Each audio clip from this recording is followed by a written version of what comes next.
रुस्तम जे कोट शाहूवारे कचे में झाड़ू बडाणी जतोई ऐं शेर बडाणी धुरियुनि में हलंदड़ खूनी तकरार जो निबेरो अॼु थींदो। फतेह मोहम्मद जतोई ऐं डॉक्टर इब्राहिम जतोई जी सरपंची में जिरगो शिकारपुर में थींदो।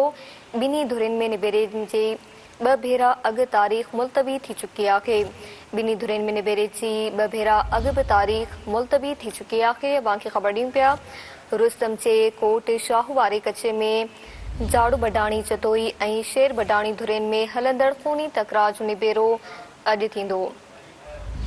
तफ़सील मालूमात सिंध टीवी न्यूज़ रिपोर्टर वली मोहम्मद भयो खां। जी वली मोहम्मद आगाह जो।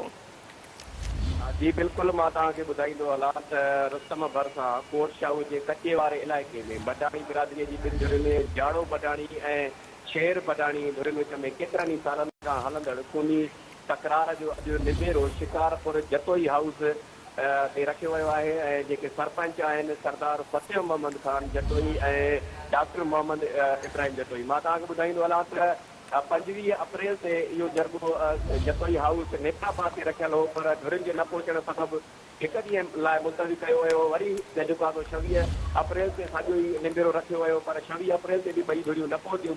हींअर जेको आहे अॼु धुरियुनि खे पाबंद कयो वियो आहे त शिकारपुर जतोई हाउस ते ॿिन्ही धुरियुनि जो निबेरो थींदो। जी महिरबानी अवां जी वली मोहम्मद आगाह करण लाइ।